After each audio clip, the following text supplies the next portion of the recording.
పొరబాటున చేజారిన తరుణం తిరిగొస్తుందా? ప్రతి పూటొక పుటలా తన పాఠం వివరిస్తుందా?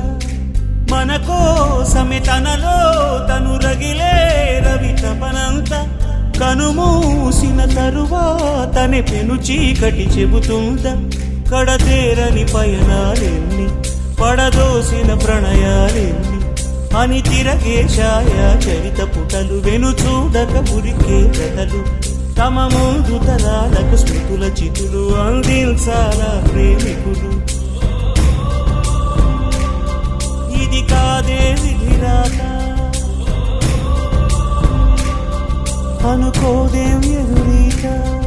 10 నెలలు తనలో నిన్ను మోసిన అమ్మైనా, అప్పుడో ఇప్పుడో తనని కలను అంటుందా?